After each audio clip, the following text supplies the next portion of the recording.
नमस्कार दोस्तों, डेट है आज की 29 जून 2022 और स्वागत है आपका एडिटोरियल डिस्कशन में। आज देखो 3 इश्यूज हम डिस्कस करेंगे। सबसे पहले आर्टिकल डिस्कस करेंगे वरुण गांधी का जॉब्स यानी अनएम्प्लॉयमेंट से संबंधित। दूसरा आर्टिकल हम डिस्कस करेंगे रिप्रेजेंटेशन ऑफ पीपल एक्ट 1951 के एक प्रोविजन के बारे में। और तीसरा आर्टिकल हम डिस्कस करेंगे पीसी महलनोबिस। इनकी डेथ को देखो 50 साल पूरे हो चुके हैं। इनकी डेथ हुई थी 28 जून 1972 को और जन्म हुआ था 29 जून को, यानी आज इनका जन्मदिन भी है।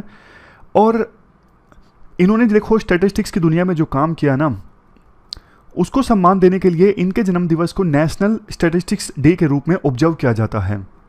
तो आज का जो ये आर्टिकल है, इसमें तो देखो थोड़े कम अच्छे पॉइंट्स हैं। मतलब रविंद्रनाथ टैगोर के साथ उनकी रिलेशनशिप क्या थी, इस एस्पेक्ट पे ज़्यादा फोकस किया गया है बजाय उनके काम पर, जिस पर यूपीएससी क्वेश्चन पूछ सकती है। लेकिन एक और आर्टिकल है पुराना, उसके साथ इसको कंपाइल करके हम डिस्कस करेंगे ताकि जिस प्रकार से यूपीएससी क्वेश्चन पूछती है वो सारा जो वर्क्स है वो डिस्कस किया जा सके। एथिक्स का आज का एग्जाम्पल है महाराष्ट्र के एक आईएएस हैं, उस्मानाबाद में अभी फिलहाल डीएम हैं, श्री कस्तूर दिवेगांवकर। इनके ऑफिस में ना एक डिफरेंटली एबल्ड विजिटर आया था। वो चेयर पर नहीं बैठ सका, तो एम्पैथी रखते हुए ये भी बिल्कुल फर्श पे बैठ गए उनकी बात को सुनने के लिए। तो उस डिफरेंटली एबल्ड पर्सन में एक नया कॉन्फिडेंस आया। उनको एहसास हुआ कि जैसे पब्लिक सर्वेंट जो है उनका काम हमारी बात सुनना है। ट्रस्ट इस प्रकार की चीज़ों से ना गवर्नेंस में, गवर्नमेंट में काफ़ी ज़्यादा पैदा हो जाता है सिटीजन्स का। तो ये काफ़ी अच्छा एग्जाम्पल है एम्पैथी का जो आप शेयर कर सकते हो एथिक्स में। अब फर्स्ट इंपॉर्टेंट आर्टिकल एम्प्लॉयमेंट से संबंधित है। वरुण गांधी के द्वारा ये आर्टिकल लिखा गया है। आप जीएस पेपर 3 के इस टॉपिक से आर्टिकल को रिलेट कर सकते हो। शुरू में देखो कुछ डेटा दिया जाता है, जैसे 2019 में हर 1 घंटे में एक इंडियन सिटीजन ने सुसाइड कर लिया जॉबलेसनेस के कारण, यानी अनएम्प्लॉयमेंट के कारण, या फिर पॉवर्टी के कारण, या फिर बैंकरप्सी के कारण। ये डेटा है नेशनल क्राइम रिकॉर्ड ब्यूरो का। 2018 से लेकर 2020 के बीच में 25,000 इंडियंस ने सुसाइड कर लिया। ये यूनियन गवर्नमेंट का डेटा है, पिछले साल दिया गया था फरवरी में राज्यसभा में। हमने जनवरी 2022 में देखा रेलवे के कुछ एग्जाम्स में रिक्रूटमेंट प्रोसेस को लेके यूथ सड़कों पर आ गए और उन्होंने कुछ ट्रेन्स को जला दिया। और अभी ऑलमोस्ट 1 हफ्ते पहले की बात है जब सेंट्रल गवर्नमेंट के द्वारा एक नई स्कीम अनाउंस की गई, अग्निपथ स्कीम, तो उसके विरोध में भी बड़ी संख्या में ट्रेन्स को जलाया गया, वायलेंस हुआ। और इवन देखो वो लोग जो गवर्नमेंट में काम कर रहे हैं, गवर्नमेंट में एम्प्लॉयड है, उनके लिए भी सिचुएशन कुछ खास अच्छी नहीं है। राइटर के अनुसार मई 2022 में हरियाणा ने 2000 कॉन्ट्रैक्चुअल जो स्टाफ है ना, जैसे health workers, sweepers, security guards, paramedical staff, इनकी जॉब्स को टर्मिनेट कर दिया। इनको कोविड-19 की महामारी के दौरान रिक्रूट किया गया था कॉन्ट्रैक्चुअल बेसिस पर, यानी कॉन्ट्रैक्ट पर। लेकिन अब चूंकि महामारी की रफ्तार थोड़ी कम हो चुकी है तो इनको टर्मिनेट कर दिया गया, इनकी सर्विसेज को ख़त्म कर दिया गया। उसी प्रकार से देखो दिल्ली में भी राम मनोहर लोहिया हॉस्पिटल के द्वारा बहुत सारे paramedical staff, nurses, lab technician, इनकी सर्विसेज को ख़त्म कर दिया गया। राम मनोहर लोहिया हॉस्पिटल और Lady Hardinge medical college and others, इनके द्वारा। ऐसे एग्जाम्पल्स देखो अलग अलग राज्यों में देखने को मिलते हैं। जैसे असम में 8300 जो panchayat and rural development contractual staff के मेंबर्स हैं, उन्होंने प्रोटेस्ट किया फरवरी 2022 में। उनके अनुसार वो 12 से लेकर 14 साल के बीच में कॉन्ट्रैक्ट पर काम कर रहे हैं, लेकिन उन्हें बोनस, अलाउंस, पेंशन या फिर कुछ नहीं मिला है। उनकी पे को भी रिवाइज नहीं किया गया है। अप्रैल 2022 में छत्तीसगढ़ में भी 200 कॉन्ट्रैक्चुअल वर्कर्स ने विरोध किया था। तो ये सारा डेटा जो है हमें एसेंस बताता है कि एक तरफ लोग अनएम्प्लॉयमेंट से परेशान हैं और दूसरी तरफ जो गवर्नमेंट में काम कर रहे हैं वो भी परेशान हैं क्योंकि वो कॉन्ट्रैक्ट पर हैं, उनकी जॉब परमानेंट नहीं है। राइटर कहते हैं ये जो प्रॉब्लम है ना, ये 2 रीजन्स की वजह से है। पहला, गवर्नमेंट सफिशिएंट रफ्तार के साथ में वैकेंसीज नहीं फिल कर रही है। सरकार में वैकेंसीज बहुत हैं लेकिन उनको फिल नहीं किया जा रहा है। देखो जुलाई 2021 में गवर्नमेंट के सभी लेवल्स पर ऑलमोस्ट 60 लैक्स वैकेंसीज थी। इनमें से 9.1 लाख वैकेंसीज सेंट्रल गवर्नमेंट में थी, 2 लाख वैकेंसीज पीएसयू बैंक्स में थी और 5.3 लाख वैकेंसीज स्टेट पुलिस में, और प्राइमरी स्कूल्स में वैकेंसीज की संख्या थी 8.3 लाख। इतनी सारी वैकेंसीज खाली है लेकिन सरकार रिक्रूट नहीं कर रही है। हाल ही में सेंट्रल गवर्नमेंट ने कहा कि हम आने वाले 1.5 ईयर्स में 10 लाख लोगों को रिक्रूट करेंगे। राइटर कहते हैं अच्छी चीज़ है, लेकिन इतनी सारी वैकेंसीज खाली पड़ी हैं तो उनको फिल करने के लिए ये नाकाफ़ी साबित होगा, इनएडिक्वेट है, अपर्याप्त है। इसके बाद राइटर दूसरे रीजन की बात करते हैं। देखो वैकेंसीज बेशक सरकार फिल कर रही हैं, जैसे देखो 2014 का आंकड़ा है, 2014 में टोटल जितने गवर्नमेंट जॉब्स में थे ना, उसमें से 43% of government employees non permanent basis पे काम कर रहे थे, यानी कॉन्ट्रैक्चुअल बेसिस पर अपनी जॉब कर रहे थे, जिसमें से 6.9 मिलियन तो काम कर रहे हैं इंपॉर्टेंट फ्लैगशिप वेलफेयर स्कीम्स में, जैसे आंगनवाड़ी वर्कर्स मान लीजिए।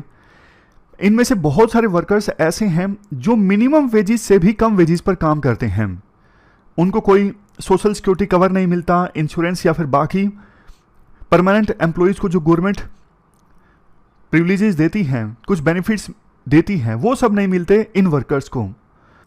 2018 में तो देखो ऐसे वर्कर्स जो कॉन्ट्रैक्चुअल बेसिस पर काम करते हैं, इनका शेयर टोटल गवर्नमेंट एम्प्लॉयज़ में बढ़ के 59% हो गया।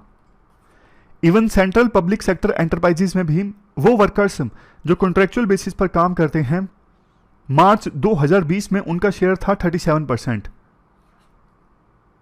और देखो कॉन्ट्रैक्चुअल बेसिस पर एम्प्लॉयज़ को रखने में स्टेट गवर्नमेंट्स भी पीछे नहीं है। जैसे यूपी गवर्नमेंट का एग्जांपल दिया जाता है, उन्होंने कॉन्ट्रैक्चुअल बेसिस पर बहुत सारे वर्कर्स को रखा और ये प्रोविज़न किया 5 साल बाद सर्विस करने के बाद अगर आपको परमानेंट होना है तो आपको टेस्ट देना होगा, परफॉर्मेंस टेस्ट। इवन कई बार ऐसा नहीं होता कि काम के दौरान किसी एम्प्लॉय की डेथ हो जाती है, बाद में उसके परिवार में से किसी को नौकरी दी जाती है, इवन उनको भी बोला गया कि आप भी परफॉर्मेंस टेस्ट दीजिए। अगर आप इस परफॉर्मेंस टेस्ट को क्लियर नहीं करते हो तो आपको जॉब से डिसमिस कर दिया जाएगा।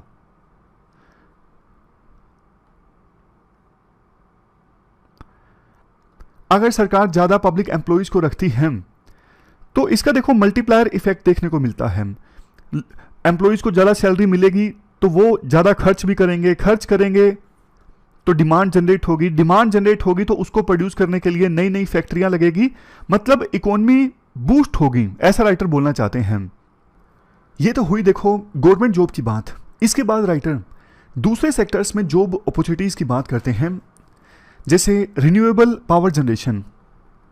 इस सेक्टर में जॉब क्रिएशन का बहुत ज़्यादा पोटेंशियल है, जैसे घर की छत पर सोलर पैनल्स लगा के सोलर पावर को जनरेट करना, इसके अलावा सोलर पैनल मॉड्यूल्स की मैन्युफैक्चरिंग, या फिर जिन्होंने लगवा लिए हैं सोलर पैनल्स उनकी मेंटेनेंस, उनकी सर्विसेज में जॉब्स।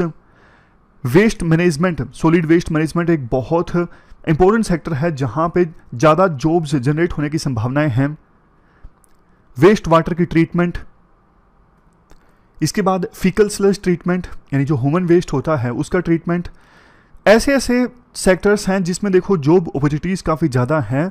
अगर सरकार इनको पुश करे तो इससे देखो देश को भी फायदा होगा। जैसे वेस्ट वाटर को ट्रीट किया जाता है तो पानी की बचत होगी, सॉलिड वेस्ट को मैनेज किया जाता है तो लैंडफिल्स जो होते हैं यानी कूड़े के पहाड़ बन जाते हैं, वो सब नहीं बनेंगे, जहां पोल्यूशन कम होगा। दूसरी तरफ उस अगर ऑर्गेनिक वेस्ट है तो उसका इस्तेमाल किया जाता है खाद के तौर पर।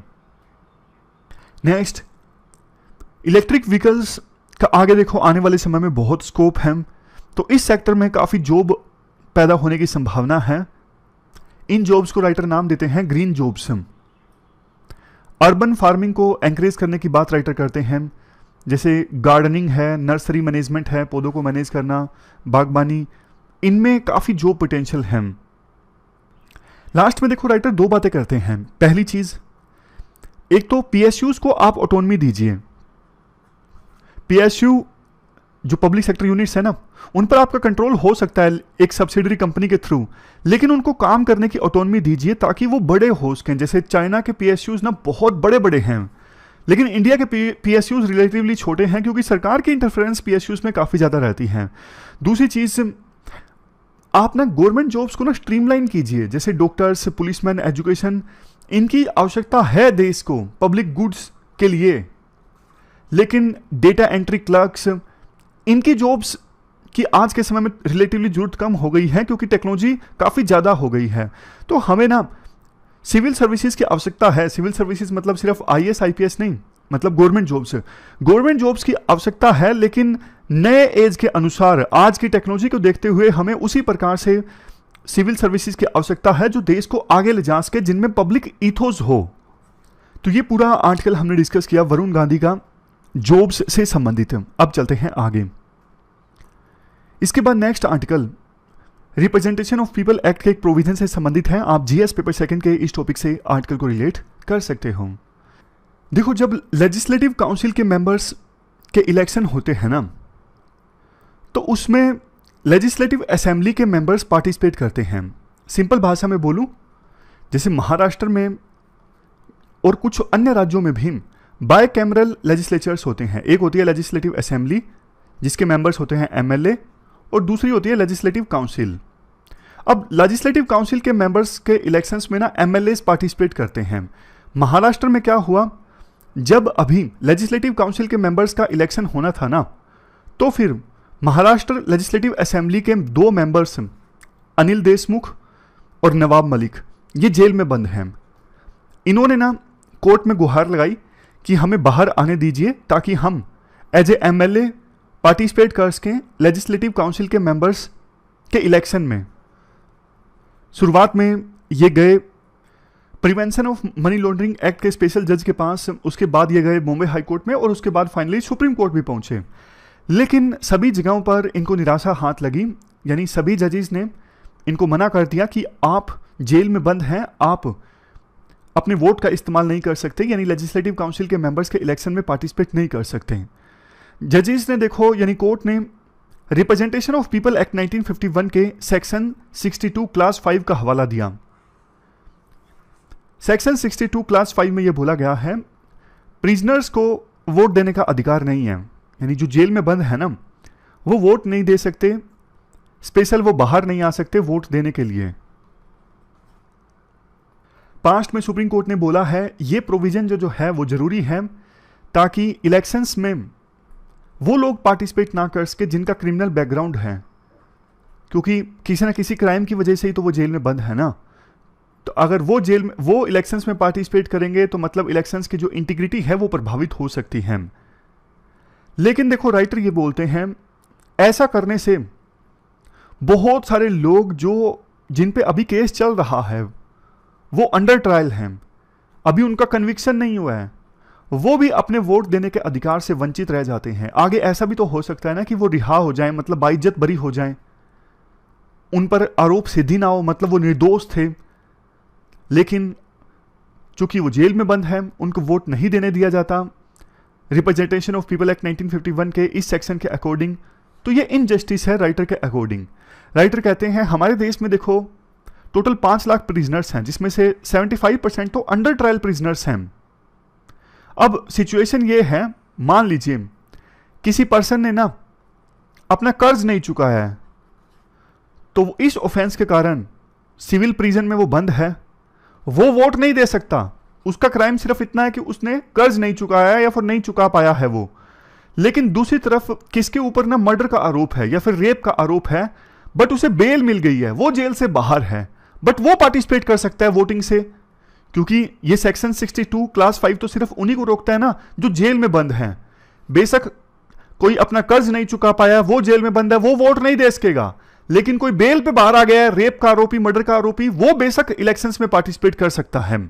सिचुएशन दोनों की सेम है, दोनों पर अभी मुकदमा चल रहा है, दोनों के ऊपर अभी ट्रायल चल रहा है, लेकिन ट्रीटमेंट दोनों की अलग अलग है। तो ये तो आर्टिकल 14 के भी अगेंस्ट हो जाता है ना। आर्टिकल 14 क्या कहता है, सेम पर्सन्स को आप सेम सिचुएशन में अलग अलग ढंग से ट्रीट नहीं कर सकते। यानी आर्टिकल 14 जो है वो इक्वलिटी बिफोर लॉ और इक्वल प्रोटेक्शन ऑफ लॉ की बात करता है। जब देखो आर्टिकल 14 का वायलेशन होना, कम से कम रैशनल बेसिस तो होना चाहिए ना, बट इस सिचुएशन में कोई रैशनल आधार नहीं है जिसके बेस पे आप अलग अलग ट्रीट करो।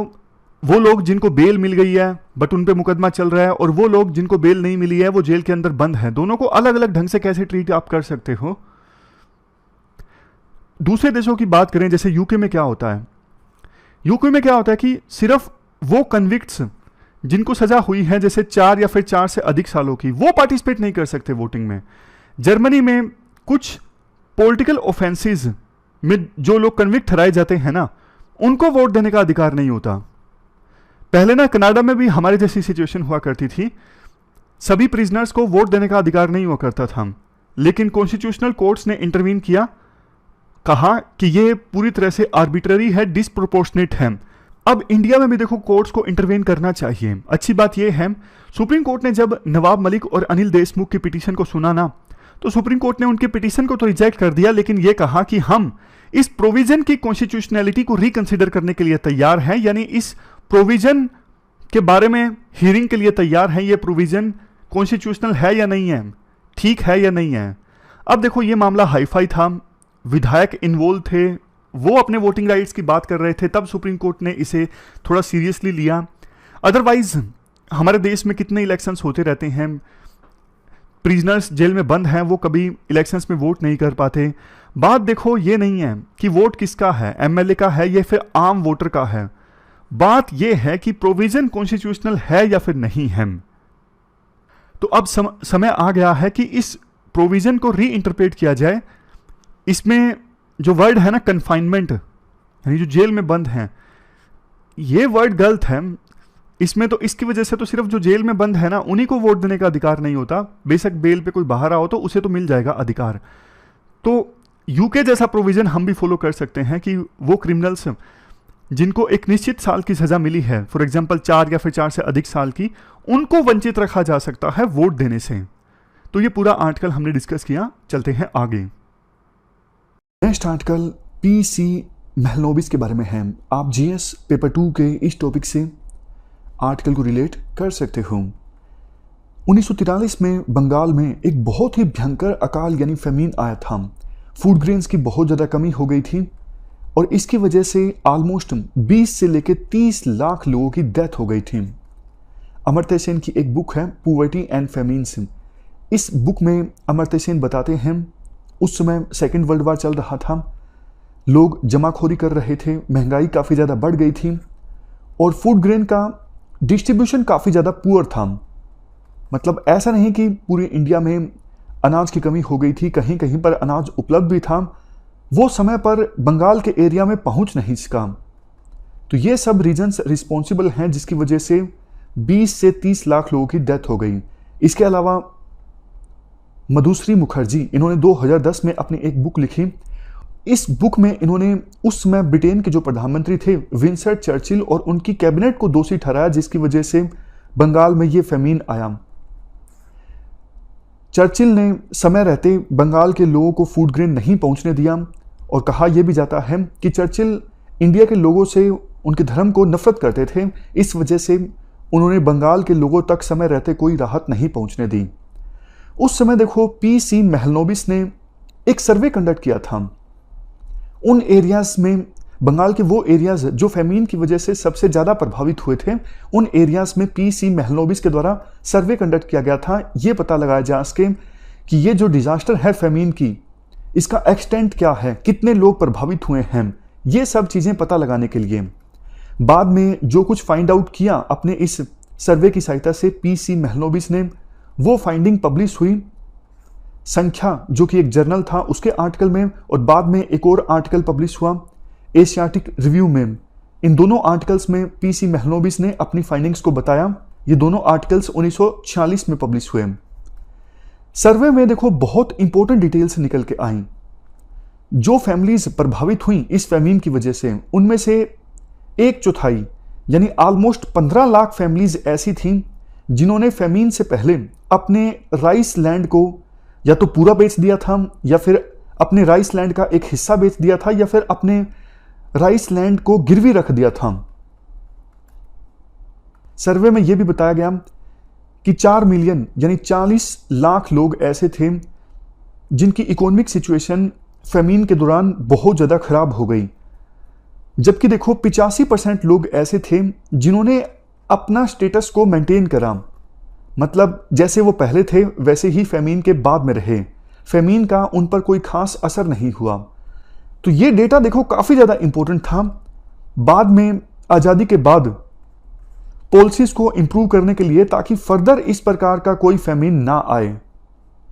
आज देखो पूरे वर्ल्ड में कोविड-19 की महामारी है, तो इसकी वजह से बहुत से लोग गरीब होंगे, उनकी इकोनॉमिक सिचुएशन खराब होगी।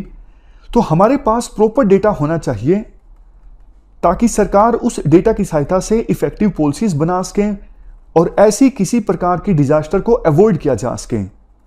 और इसके लिए हमें चाहिए पीसी महलनोबिस जैसे स्टैटिस्टिशियन। स्टैटिस्टिक्स की दुनिया में पीसी महलनोबिस ने देखो बहुत अच्छा काम किया था। इनके बारे में सीधा सीधा क्वेश्चन पूछा जा सकता है, जैसे 2019 में मेंस के पेपर में विश्वेश्वरैया के बारे में क्वेश्चन यूपीएससी ने पूछा था। उसी प्रकार से स्टैटिस्टिक्स की दुनिया में इनका जो योगदान है, सीधा सीधा क्वेश्चन इनके बारे में पूछा जा सकता है कि इन्होंने क्या क्या अच्छे काम किए स्टैटिस्टिक्स की फील्ड के लिए। तो ऐसे ही कुछ कामों की हम चर्चा करेंगे इस आर्टिकल में। सबसे पहले देखो, इन्होंने 1934 में वर्ल्ड में जूट की फोरकास्टिंग की थी एरिया सैंपल की सहायता से।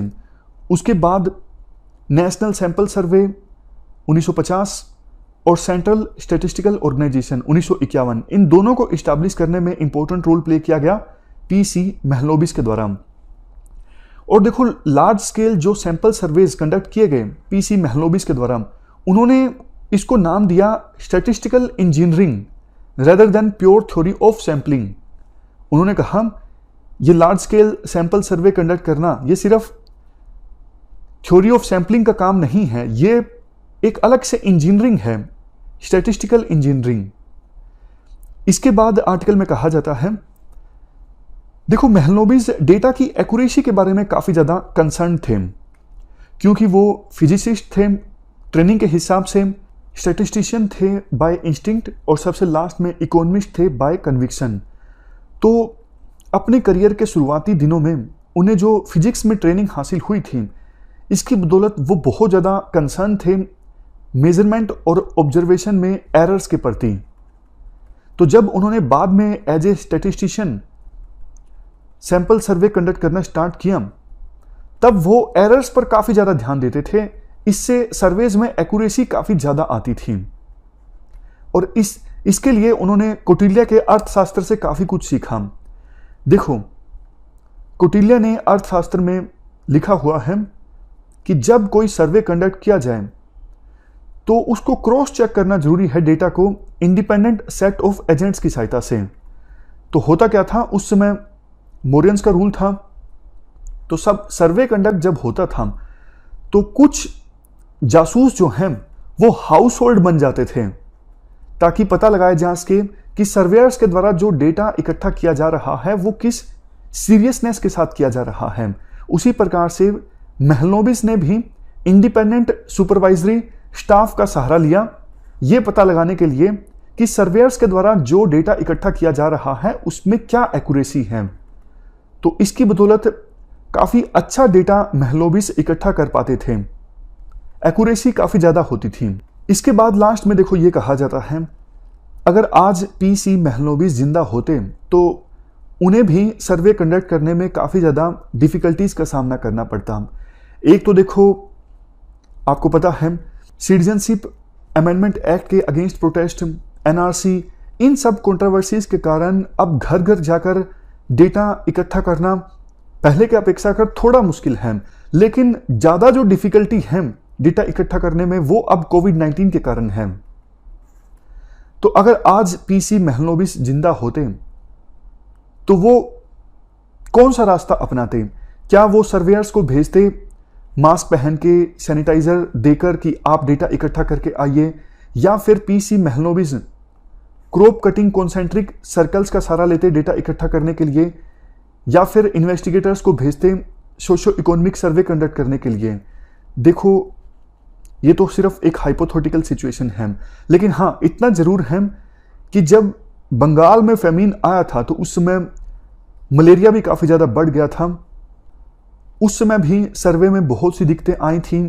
80 फील्ड वर्कर्स को मलेरिया हो गया था, जिसमें से आधों को इस प्रोजेक्ट से ड्रॉप कर दिया गया था। लेकिन एक बात जरूर है, पीसी महलनोबिस कोई ना कोई अच्छा रास्ता जरूर निकालते। फॉर एग्जाम्पल, बिग डेटा का वो इस्तेमाल करते हैं।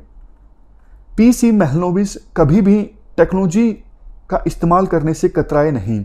जब वो एक बार यूके की यात्रा पर गए थे तो बायोमेट्रिका, जो कि एक जर्नल है, इसके काफ़ी सारे वॉल्यूम वो वापस इंग्लैंड से लेके आए, और वो कंप्यूटर भी महलनोबिस ने मंगवाया विदेशों से। उन्होंने एक इंस्टीट्यूट इस्टेब्लिश किया था, इंडियन स्टैटिस्टिकल इंस्टीट्यूट। इन्होंने इंडिया का फर्स्ट कंप्यूटर प्रोक्योर किया 1956 में, और इस इंस्टीट्यूट ने अपना दूसरा कंप्यूटर प्रोक्योर किया 1959 में। तो ये सारे आर्गुमेंट्स देकर लास्ट में राइटर ये कहते हैं, पीसी महलनोबिस महान स्टैटिस्टिशियन थे और उनकी जगह को आज तक कोई भी पर्सन नहीं ले सका है। सरकार को अभी ये चाहिए कि डेटा बहुत ज़्यादा एक्यूरेसी और इफेक्टिवनेस के साथ इकट्ठा किया जाए, क्योंकि देखो डेटा की इंपॉर्टेंस काफ़ी ज़्यादा है। अगर सरकार के पास सही डेटा है तभी सरकार जनता की वेलफेयर के लिए इफेक्टिव पॉलिसीज बना सकती है, सही ढंग से हमारे देश में डेवलपमेंट आ सकता है। अगर डेटा में ही कमियां हैं तो उसके आधार पर जो पॉलिसीज बनेंगी उनमें भी कमियां देखने को मिलेंगी। तो ये पूरा आर्टिकल हमने डिस्कस किया पीसी महलनोबिस के बारे में। चलते, ये थी हमारी आज की डिस्कशन। आज हमने 3 इश्यूज को डिस्कस किया। फिलहाल इस डिस्कशन में इतना ही है। Thank you very much for discussion.